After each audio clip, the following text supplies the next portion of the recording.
Are you frustrated with Fortnite because every time you get into a game, your ping seems to be higher than the average crackhead on your street? Well, in today's video, I'm going to be showing you the simplest ways to fix your ping and delay so you can start clipping kids like no other. And you want to stick around to the end as I will tell you how to get zero ping at the end of this video. So let's dive right into it. Alright, so the first thing we're going to do is flush our DNS and then figure out our health of our PC. So the first thing we're going to do is open up CMD. You're going to come down to the bottom left corner of your screen, run it, do CMD. And a lot of you guys have problems running it as administrator. So the first thing you're going to do is come down and you're going to pin it to taskbar and then you're going to close the window. Right click on it, right click on command prompt and press run as administrator. Then once you open it up, you're going to want to copy this command, ipconfig/flushdns, and press enter. And it says successfully flush the DNS resolver. The next thing you're going to want to do is run a online cleanup image to restore your health on your PC. So once again, you're going to copy this and press enter. And as you guys can see, it starts loading. What this is going to do is going to bring your PC to the best possible health it can and restore any corrupt files or any files that might not be working correctly on your PC. This can help with ping, anything like that. Now, depending on how fast your PC is, it's going to take a while. I've been waiting here for about 3 minutes and at 50%, but all you got to do is wait and then it'll fix a bunch of your issues on your PC. And as you guys can see, it's 100%. It says the restore operation completed successfully and the operation completed successfully. I had no corrupt files or anything, so that is perfect. Now we can close out the command prompt. All right, the next thing that we're going to do is go into update and security in our settings, and we're going to go to delivery optimization. And you're going to turn off allow downloads from other PCs, and then you're going to go to advanced options. Now you're going to want to choose percentage of measured bandwidth measured against the update source and limit how much of these and put it all the way to the furthest to the left or to like 5%. Make sure you click these and put it over to the same as well. Then you can go back out of here. Then once you're in here, you can go to apps and we're going to go to startup, and you're going to want to turn off anything that you don't want on startup. For example, I don't want Crosshair X anymore, so I'm going to turn that off. And at high impact, anything that's on right here that has high impact, you'll want to have off basically, because if you don't, then it can actually impact your performance in Fortnite or any other game, and it can impact your ping because obviously there's more stuff going on your PC that you don't need going. So turn off as much as you need, and then you're going to go back home as well. Now, the next thing I actually recommend is going into gaming and come down to game mode and make sure game mode is on, because that is very important for games just in general. It'll help with ping, latency, delay, FPS, everything. So make sure that you have that on. And then you can close out of your settings. All right, now the next thing is we're going to actually go into our Ethernet cable or Ethernet port, and we're going to actually change the settings so you get the most out of your Ethernet cables if you have Ethernet. It's the same process for Wi-Fi as well, just different settings. So what you're going to do is come down to the bottom left corner of your screen, right click on it and press network connections. Then you're going to come down it to change adapter settings. Then you're going to right click on this and you're going to go to properties, and then it's going to pull up all of these. So you're going to right click on this, properties, configure, and then you're going to have this right here. If you haven't updated your drivers for your connection, make sure you update your drivers for your connection. For example, I have a B450 Tomahawk Pro Max. I would look that up, find the network driver for that and download it and update it. That's what I had wrong in the last video, but I have corrected it in this video. So now you're going to go into advanced, and as you guys can see, we have a bunch of different options right here. So you guys are going to just want to do the same options that I have. The first one is disabled, ARP offload enabled, auto disable gigabit, disabled, energy efficient. You do not want energy efficient. That will hurt your PC. Then come down to flow control, make sure it's RTX enabled, gigabit light, you can have that enabled or not. Green Ethernet, you'll want to have disabled. This you can have enabled. This you're going to want to have RTX enabled. Jumbo frame disabled. Large send V2, IP4, and IP6 can have enabled. You can have 4 queues or 1 or 2 queues. I recommend 4. NSF offload you can have on. Power saving mode you want off. Priority and VLAN is okay. Receive buffers. You're going to put this to like the highest you possibly can. It should tell you what value you can put it at. My highest is 1024 right now, so I'm going to leave it at 1024. It might be 512, it might be 2048, something like that. And then receive side scaling you can have on. Shutdown wake on LAN. You can have this enabled or disabled. Speed and duplex, you'll want to always have it at 1 gigabit full duplex or whatever the highest is, but you want to make sure it's full duplex. TCP check some offload. These two are fine. Transmit buffers. Once again, this will be another value.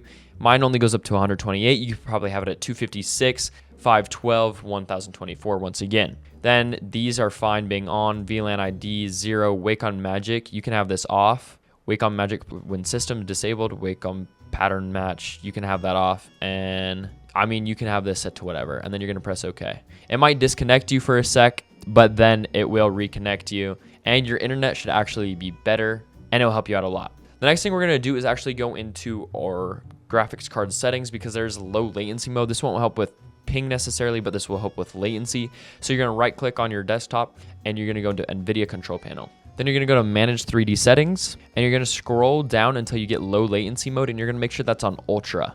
And then you can change any of these settings. I have a whole video for FPS if you guys want to go watch that after this, and you press apply, and then you can close this out. All right, and another thing I recommend you guys doing is downloading RareGUI for Legendary. It's a different launcher for Fortnite, so it launches it a completely different way than the Epic Games launcher.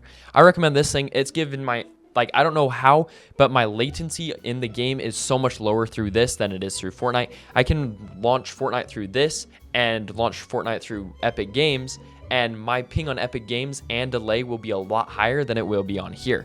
So make sure you guys go check out the video that I made for this, and you guys can download RareGUI. It's free. It's so much better. It will help with your latency, everything. Just, it's so much better. And now we're gonna get into the actual Fortnite settings so that you can get the lowest amount of delay and ping. Now, real quick before we get into the last tips, this is Exit Lag. I'm not sponsored by Exit Lag whatsoever. I do have an affiliate link with them, but Exit Lag has literally changed my life while playing video games. It makes my ping go down so much. I used to get 40, 50 ping on my servers on Fortnite. I now get around 10 to 20 ping in game. So it is an absolute life changer. All you have to do is add the game, turn it on, for example, and apply routes to whatever you want. If you guys want to try Exit Lag for free, go down into the description or in the comment section, and I will have a link you can click on, and I'm pretty sure you can try it out for 3 free days. And if you guys want to join my Discord server, I will be giving away free Exit Lag codes for you guys to use. So make sure you guys join my Discord in the description as well. But let's get right back into the rest of the tips. All right, so another thing you guys can do is go to the bottom right corner of your screen and click on this little caret arrow. As you guys can see, there's a bunch of different things open as we speak. I use Bitsum, of course. It helps. That's in my S video if you guys want to go watch that as well. But anything that's open right here, for example, if Steam's open, you can just right click on it and close it. You're going to want to make sure there's as little amount of apps open through here as possible, just so you guys get the best performance in games, obviously. And if you guys want to do the extra thing, you can even open up Task Manager by coming down to the bottom left, right clicking on it and clicking Task Manager. And right here, you guys can see my Task Manager, and you can see how much memory, CPU, everything, and network it's taking up. So if you guys want to actually help your games, for example, we'll do it on here. You're going to want to come to details in your task manager, scroll down until you find the thing. For example, we'll just do Exit Lag. As you guys can see, you can set priority and put it to high and press change. And now this will be a high priority thing, which means my PC will prioritize it over anything else. So do that for Fortnite as well as any other games you play, because it will help out so much with FPS and ping. And once you do that, you can close this out as well. And as you guys can see, we are in Fortnite. So what you're going to do is go into your settings, and you're going to make sure that windowed mode is always set to full screen. Then you're going to come scroll all the way down. Make sure VSync is off as well. Scroll all the way down. Make sure all of this is as low as possible, unless you have a good PC, like a top tier PC. You can have these at like mid or high if you want, and it won't affect you too much. But if not, make sure these are all low. Then you're going to want to come to your force tab over. Make sure you're on the correct region. Don't have it on auto. Always have it on your correct region. You're going to scroll down all the way down here, and you're going to make sure record replays and all of these are turned off. And then you're going to have activate sleep mode after, set to never, and then these two off and that off, and then scroll back up. And make sure you have Nvidia highlights off. This lags out your game so much. Peripheral lighting off. And yeah, then you can scroll back up, and you can come all the way to the right. And if you scroll down here, you're going to make sure that your game stats are off. Having them on always sends a signal like every 5-10 minutes to Epic Games and like Fortnite trackers so that they can track your stats. You want to have this off if you want the lowest ping possible. But once again, you can turn it on real quick to check your stats and then turn it back off. That's what I recommend doing. And once you do all of that, you can hit apply. And that's basically how to get the lowest amount of ping and delay in Fortnite. You low-key will be feeling so much smoother. Also, if you guys want, you guys can play a 1v1 map with 0 delay. I made one of the best 0 delay maps in Fortnite, so make sure you guys go check that out. It has performance mode and everything, so you guys can really test how much ping you guys are actually getting. And if you guys did enjoy this video, please leave a like, subscribe, and comment down below what you're going to do to fix your ping. Also, use code NOTFLOW in the Fortnite item shop if you guys want to help support me. And I'm turning 18 in almost 3 weeks, and my goal is to become a full-time content creator before then. So please watch another video. Go watch some other content. I love all of you. You guys have a great rest of your day, and I will see you guys next video. Peace, guys.